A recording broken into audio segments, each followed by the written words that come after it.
Right here we see a little bit of the park and reproduction of the village that existed here in the area between the 1820s and the 1870s. Some of the buildings in the park are replica buildings, and some of them are original ones. We'll take a look at one of these originals in just a moment as we round the block here. This is going to be perhaps one of the oldest buildings in modern San Diego. Very typical adobe construction for when it was first built in a time when California was part of Mexico. It's coming up here on the right side. There on your right side, behind the fence in white, under the red Spanish tile, that is the Stuart Machado house. Built in 1835, Mexico had just acquired its independence over Spain in September 1821. Both Spain and Mexico, and that was in the 1930s. A few years after that, in 1941, the United States joined the Second World War efforts, and this company became a consolidated. The buildings for that company are still here, coming up on the left side in white. Consolidated aircraft constructed in the 1940s, assembled 6,000 feet 24 liberator motor. That is 1/3 of the total production of those airplanes. At that time, 75% of the people working here on assembly lines were women. The women working here partially inspired the iconic figures of Rosie the Riveter, Wendy the Welder, Margaret the machine gun maker. On the left side today we have NAVWAR. NAVWAR is responsible for, among other things, integrating the communication systems of the different branches of the military. It's part of the major military complex here in San Diego. On our route, we'll be looking at that would be about 3 Navy bases. And just as we can see here, another of the branches is represented here. Just as we will pass the bridge that is here in front of us. In its place we had a railroad yard, part of the San Diego system. When renovations began, engineers or engineers worked for Disney were hired to come up with this place here. And they had turned from buildings to entire communities on the west coast, going north and south of here. That's going to be the theme for the buildings that are here at Seaport Village. My favorite attraction at Seaport Village is this hand-carved carousel from the 1890s. Golden age of carousels in the United States. We can ride the one that is here for only $4. They'll be taking cash only. A leading artist at that time was responsible for the carousel that is here. His name was Charles I.D. Luke. This is also where we have the narrowest point between San Diego and Coronado. So over on your right side across the water first is a closer look at the Coronado Navy base. As we round the roundabouts coming to your right side, that's going to be a little bit of a residential section of Coronado that faces the bay. We'll take a stop here in just a moment, and trolleys come by every 20 minutes until the scenes from building there, including that one where we see Good, Maverick's friend on the piano, playing his very own version for this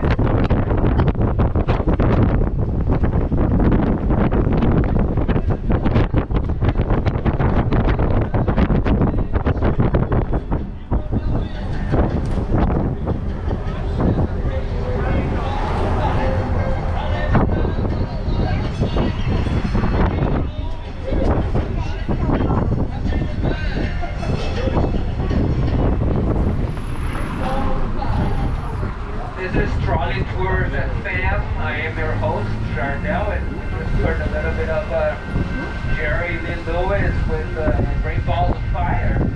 Just as we get here to our stop at Marriott, where we find on the right side this Hawaiian-inspired water fountain. We'll be here for a split second. That should be time enough for Instagramming. Here we are.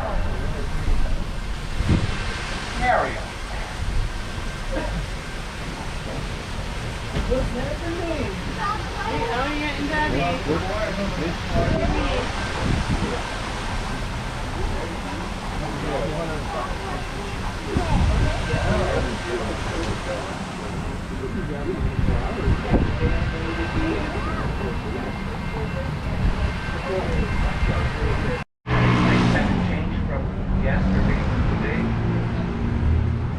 So as I'm taking this turn, begin looking to your right side.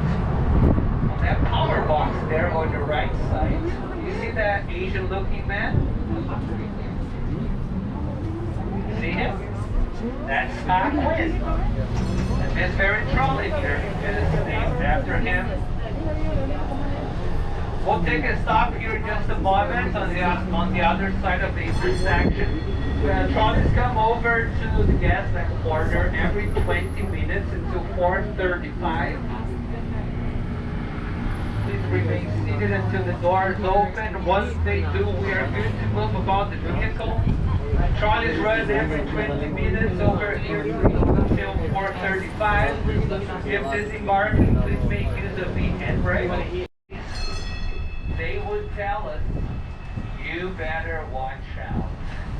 For around here, you're bound to get stung quicker and meaner than swimming in the waters of San Diego Bay. Back then, the bay was actually infested with stingrays. And this here was all its sailors. This was the stingery district. Sailors were coming here for their entertainment. This was the place for gambling halls, drinking parlors, gentlemen clubs. If you were to ask me, I would say this was not really the most family-oriented part of town. Activities around here included, but were not limited to robbery, shooting, hold-up, stabbing. Stingery district was definitely the place in town for good, clean fun. Even the American gunslinger Wyatt Earp conducted here business of that type I just mentioned, with a little bit of help from his second wife at that time. You can imagine in what line of work she would be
a half a garage or a front porch. We'll be also driving by a home that just sold for either $18 million. But back to our two gentlemen.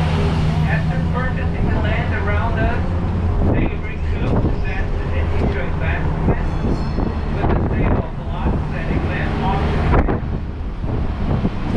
And then following that, they had the help of investors that supported them with $2 million. They couldn't simply take that money and begin building the hotel. It's again the 1880s, and you can imagine how lacking the place would have been at that time.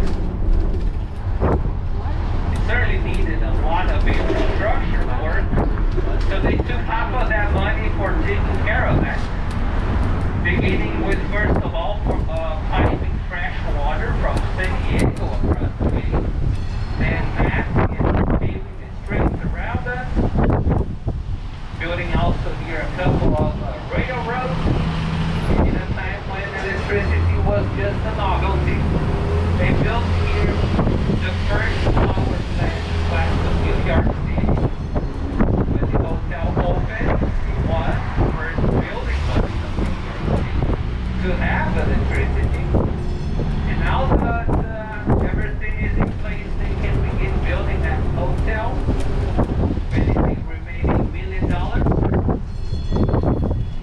Take a turn here and so have a look to your left side. There on the left side you will see Coronado Historical Association. They've got some pictures from the 1890s where we see entire homes on top of barges.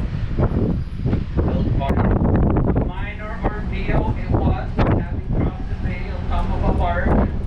So we could have a look at it today under these great red rooftop coming to your right side. There on your right side, that's Baby Dell, the one that just sold for pocket change, $18 million. Must be because it sits exactly 100 steps from what is now in front of us, Coronado Beach. And Coronado Beach always ranks among the top 10 best beaches in the United States. We also have here what is perhaps the original Hotel California. We have had a spirit here since 1892. That was the very year that Kate Morgan learned that she could check in anytime she wanted. That's exactly what she did. But she has yet to check out. She is a prisoner here of her own device. So much so that the room where she committed the deed has now been sealed off. One room here at the hotel that we are unable to rent. We'll be taking a stop at the hotel in just a moment. Trolleys come here every 20 minutes until 5 p.m. There are plenty of areas around and inside the hotel that we are welcome to come and check out. They have their own museum here offering self-guided tours of its grounds. We're around the block here. Our stop is just upon us, and with the doors open, we are good to move about the vehicle. If disembarking, please make use of the handrail.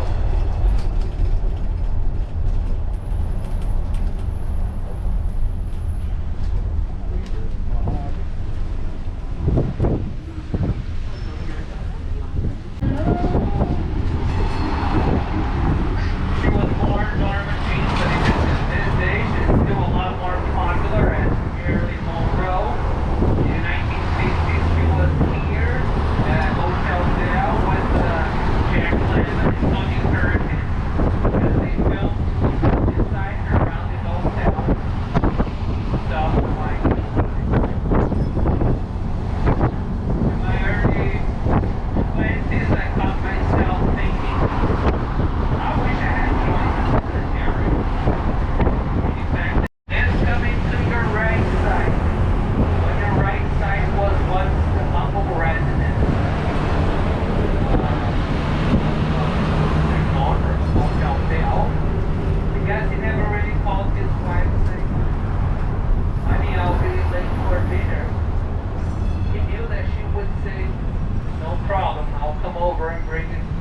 1992. He also always donated extensively to both cities. His name was John Dietrich Sprackle. And we'll have a look at a couple of his donations in just a moment. One of them was West East Plaza, but in 1927, the city wanted to honor the benefactor, so it changed its name to Sprackle's Park. Half of Sprackle's Park is here on the right side with this variety of trees, over 40 different types of them. The other half of Sprackle's Park is on the left side. There on the left side where you read Coronado Library. That very building is also among the donations of Sprackles to the city.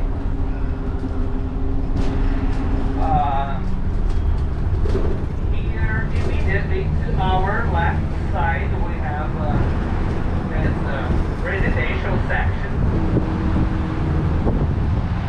But once we go past the residential section on the left side, we get to Morris Island. That is half of Coronado.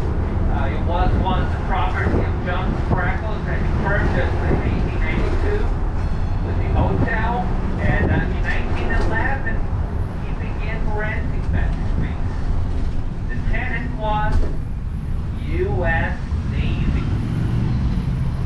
The Navy base that was established in North Island in Coronado in 1911 makes Coronado near the birthplace of naval navigation. During the very first years, North Island was actually shared among the Navy, the Marines, and the Army. Neighbors in town would refer to the place as Camp Trolley. Just 3 years after that, in 1914, a lady was here on a very special mission. Her name was Georgia Broadway, and ever since she was a very young girl, she had worked as a stunt girl for traveling circus. 1914 was a little bit later in her life, and she was here to demonstrate to the guys in the Navy how parachutes work.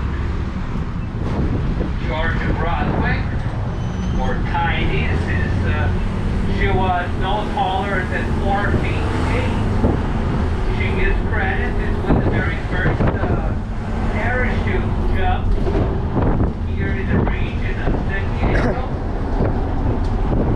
We'll be getting on the bridge in just a moment.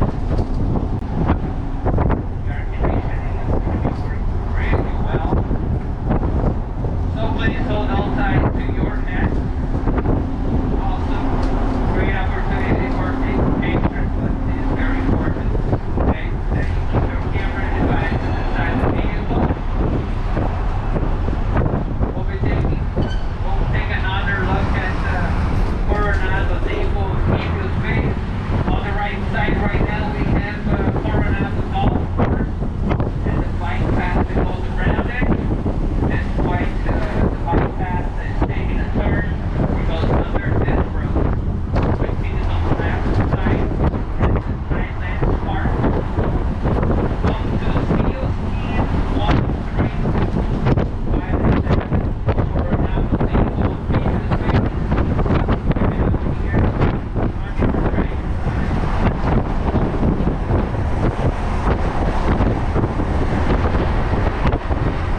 is the back of the Starlight Theater.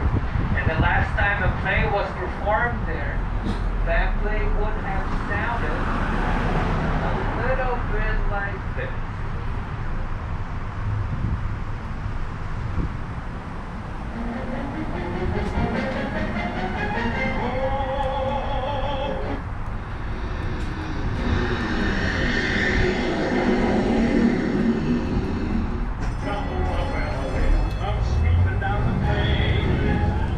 The theater that is just here to our left side hasn't been put to use now in decades because it suffers from one minor problem. Unfortunately, it was built right below what was going to become the pathway to the airport. Number of flights only increased with the years, and with that the number of interruptions during the plays being performed there. The last time a play was performed at the Starlight Theater, that play was interrupted over 150 times. Especially in major cities like Chicago, New York, Paris, as they hosted World Fairs. One of those World Fairs took place here in San Diego as well, at Balboa Park. And in order to make the events here attractive, interesting, competitive against other cities, city leaders at the time were donating different items to the park. And one of these items is today the largest outdoor pipe organ in the world. It's found here within Sprackle's Organ Pavilion. Sprackle's Organ Pavilion is here on the right side, that record-breaking pipe organ.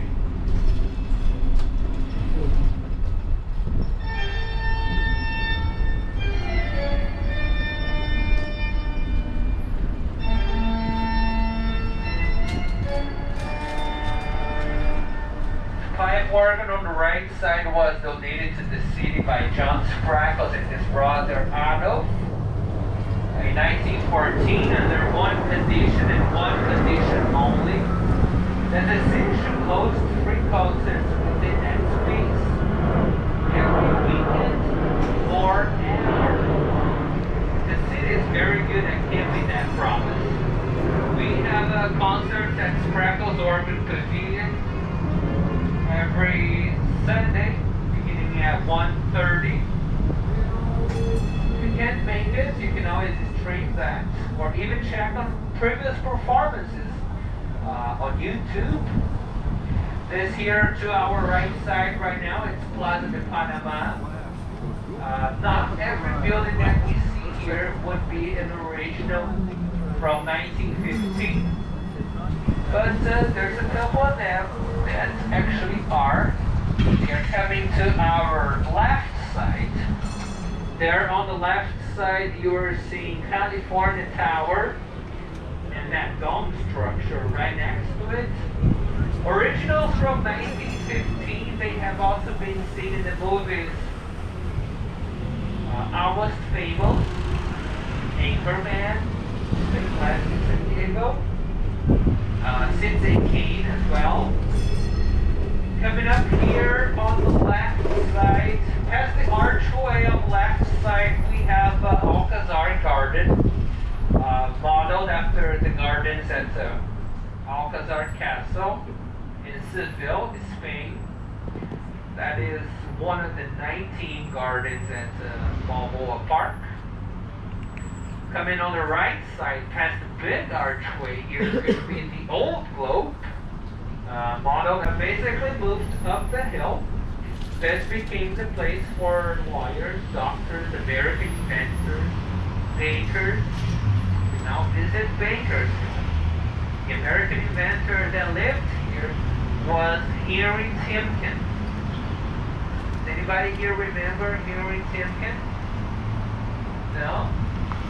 That's because we need to get out more often. You guys ever heard of rolling berries? Small berries, perhaps? Simply berries, they may be called, or even seed berries.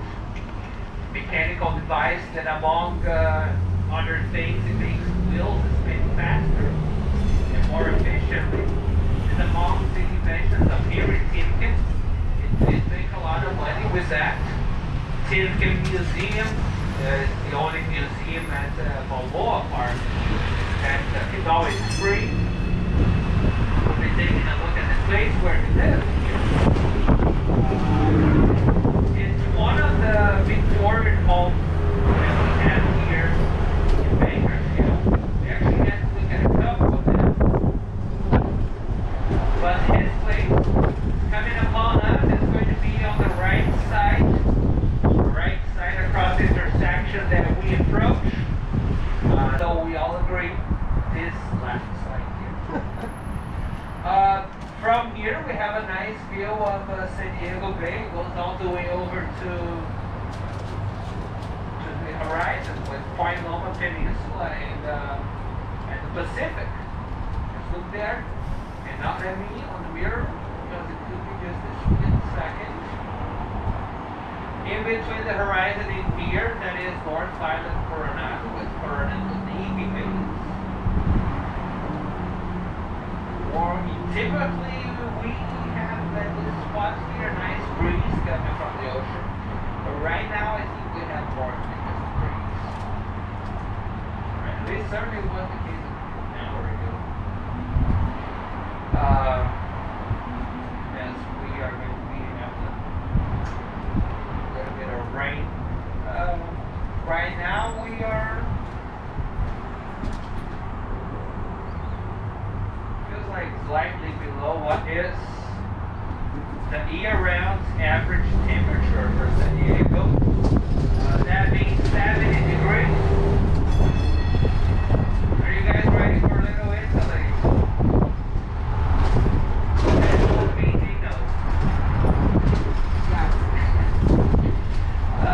Just keep in mind that the vehicle here is moved by Emily Square, or Piazza or Amelia.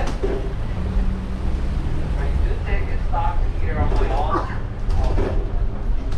or sometimes before getting to work. There's a good coffee place there, Piazza of Amelia. We also have here this museum that operates on Thursdays, Fridays, Saturdays, and Sundays. It is operated by volunteers. This museum coming up here on the right side, Firehouse Museum, where they have a super cool collection of historic firefighting equipment. Let's round the block here. We'll begin on Eden Street, the main corridor in the neighborhood. Just as we approach this coming up here, typical stop for me before getting to work. As I stop for my usual seat, typical order of the next sandwich, home fries, French toast, lots of coffee. All that served here on the left side at Harbor Breakfast. On the other side of the intersection, we have the stop here in the neighborhood where trolleys come by every 20 minutes until 4:25. If you are disembarking here besides seasons, and as it does at some point in the year, I'll look around and they'll have staring back at me Lady Gaga with her poker face. But there's also here a number of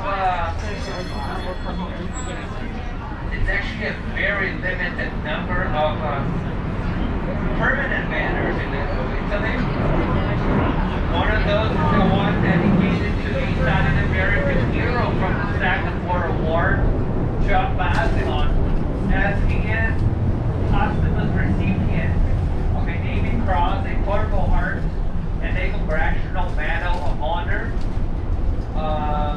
He also gets more than a permanent banner. Here, his very own square. The two of them are coming to our right side, especially as I go here into the intersection. So on your right side, his banner. And as we move, also on the right side is a square. It's Piazza Basilon. It's a tribute to him in honor of all the boys from Little Italy who have not returned from